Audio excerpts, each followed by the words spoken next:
Hey guys, welcome to Christina Cakes It. I'm Christina and today I'm going to be making a swan cake.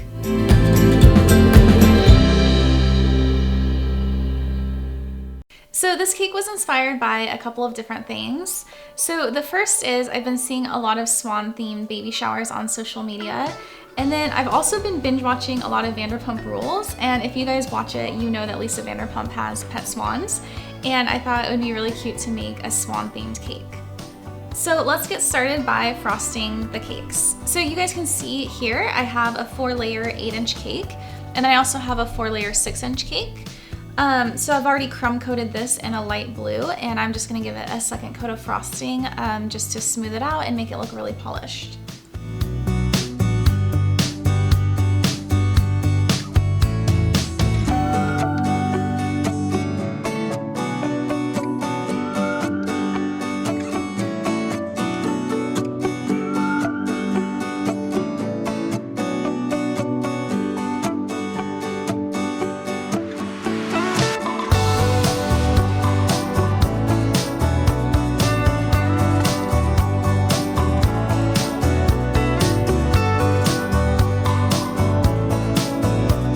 So one thing I'm gonna do, because this is gonna be a tiered cake, is I am gonna add some cake dowels into this so that when I stack this cake, it's supported and it's not gonna collapse or sink or anything like that. So I'm gonna actually be using boba straws. These work really well and you guys have probably seen other YouTubers use these. And so I'm gonna end up sticking probably 5 in here, just around the center. That's gonna be under my 6-inch cake.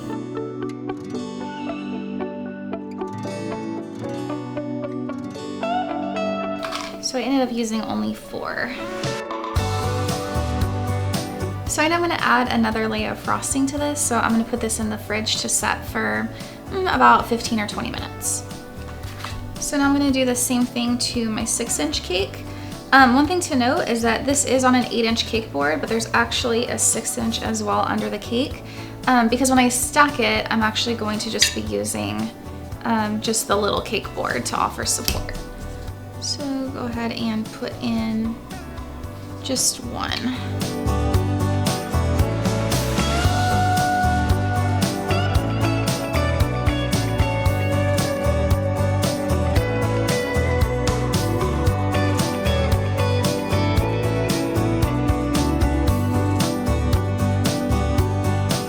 Okay, so I have finished smoothing my cakes and I am going to put them in the fridge because I do want them to set and crust before I stack them so that the frosting doesn't get messed up. So while the cakes are setting, I am gonna work on the feathers that I'm gonna be putting on my swan. So as you can see, I have made a bunch of these ahead of time. These are kind of time consuming, so I did make these yesterday. And so to make these feathers, which are edible, I am using wafer paper. And what I did is I made a double layer. So this part is really important. You're gonna put a very thin layer of clear piping gel between the layers. I actually tried this with dab and hold and I was shocked to find out it didn't work, like it showed through. So you can see I'm making a double layer, and the reason I wanted to do that was because if you use 1 layer, it can work, but they're a little bit too see-through for my taste. So you create your double layer, and then I just did all of these freehand. I just made a feather shape.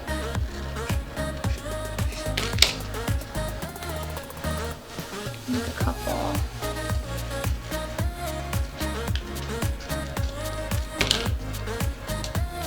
And then you're gonna see I actually did include a few little tiny ones. These are gonna go on my baby swans.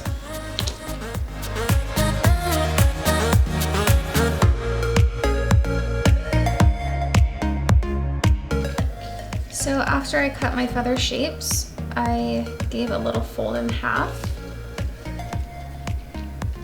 And it definitely doesn't have to be exact.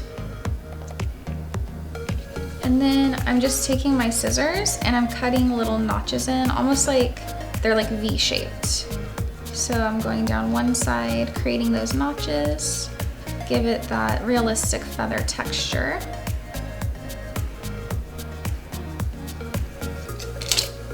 So you can see when you fluff it, looks like that feather.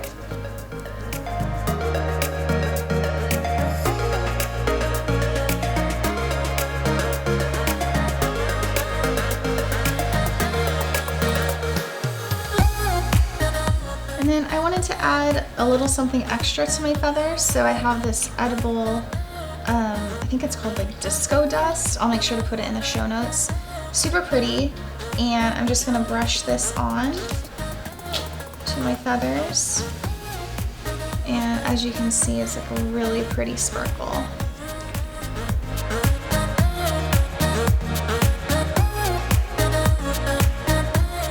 So my cakes are chilled, and I'm gonna go ahead and stack them before I start working on my swan.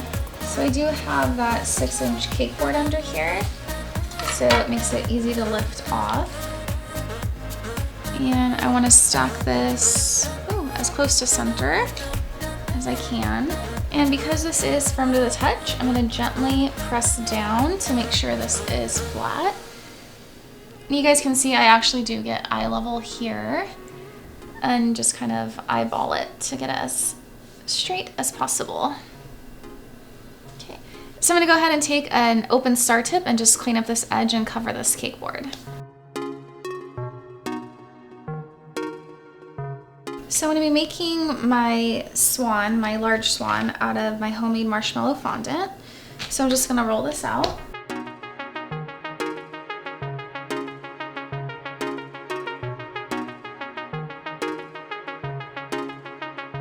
And I have a swan template here that I just drew onto parchment paper. So you can see I need this a little bit bigger.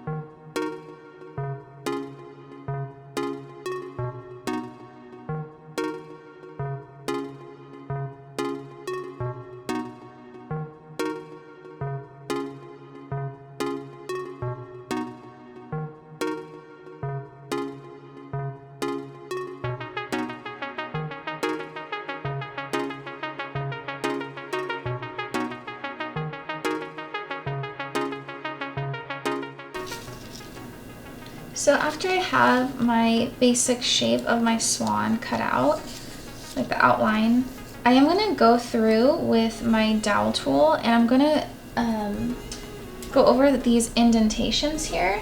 So I'm just using this, and I'm going to trace, because I'm going to end up painting this later, and I want to get the placement correct. And I did the same technique in my drake cake, if you guys saw that episode. So it's going to leave an indentation where I want to paint the different colors.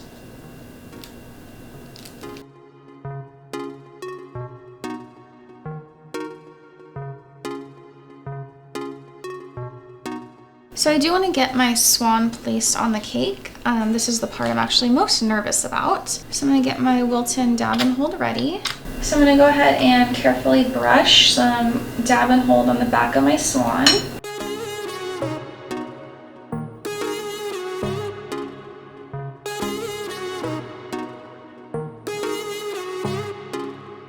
So now that I have my large swan placed, I feel a lot better. That was actually really stressful, but it looks great.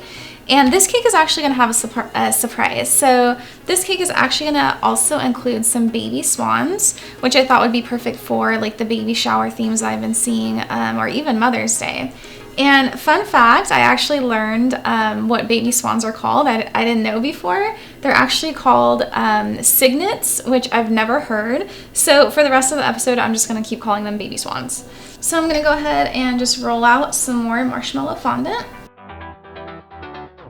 And I did the same thing here. So here's my baby swan, and it looks like the ugly duckling, just like the fairy tale.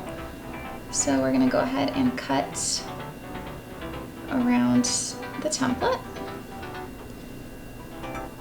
And I'm probably gonna do I'm not sure if I'm gonna do 2 or 3 of these.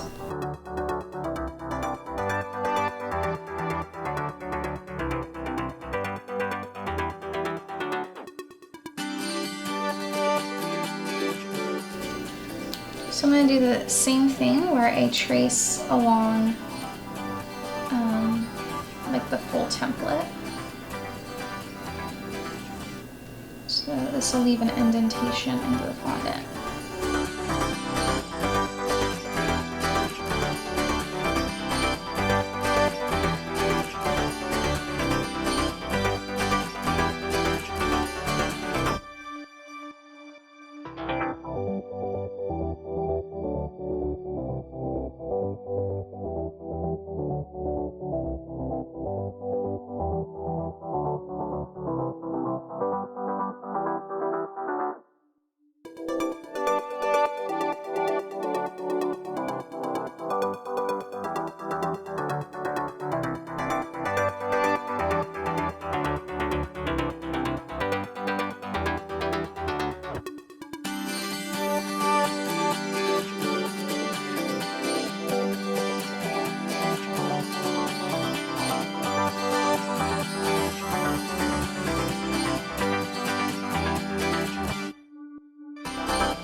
So now that I have cut out 3 baby swans, I am going to put them on the cake, and then I'm going to start painting in all the different details.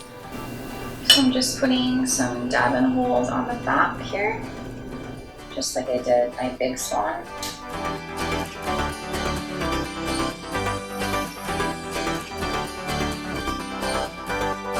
So what I want to do now that I have my swan and baby swans placed is I'm going to paint in the details. So I'm using Americolor gel food coloring, and I'm just going to mix it with a little bit of vodka to start painting in the orange and black. So before I start doing that, I am going to use my gel color pen, and I'm just going to outline some of these indentations here.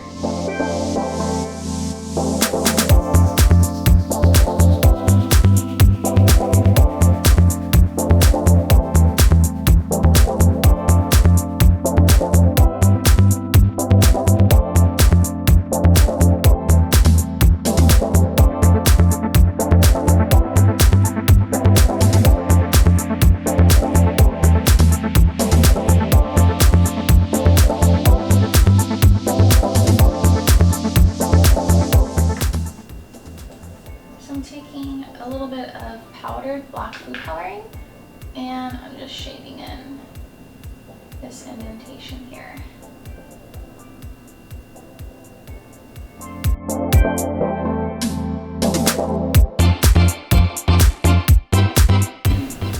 So what I'm going to do next is I'm going to add some crowns to my swan and the baby swans, just really to add some color and like make this look really feminine. So I'm using my leaf tip 352, and I'm just going to go ahead and make some leaves and flowers. 1, 2, 3, pull.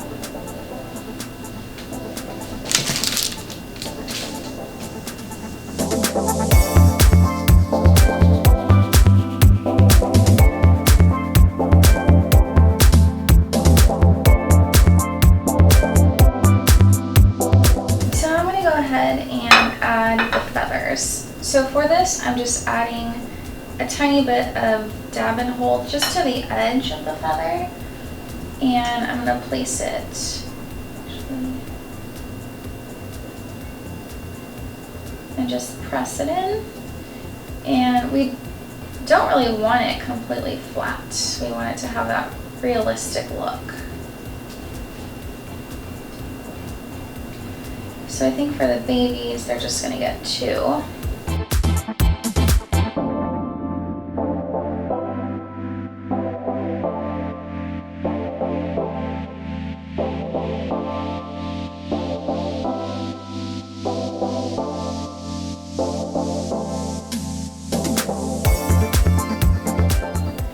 you guys can see, I'm starting from the back, and also I do the bottom layer first. I guess you could do the top layer and then put these over, but.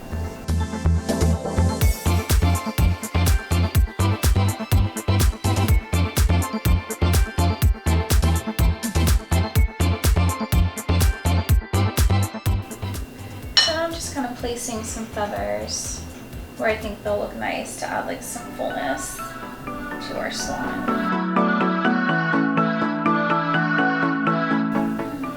Alright, so now that my feathers are on, I do want to add a border along the bottom, and I think I'm going to actually add like a flower, almost like a flower crown at the top, just to add a little bit more color to this cake. So I'm using the same open star tip that I used for the border to cover the cake board of the 6-inch cake.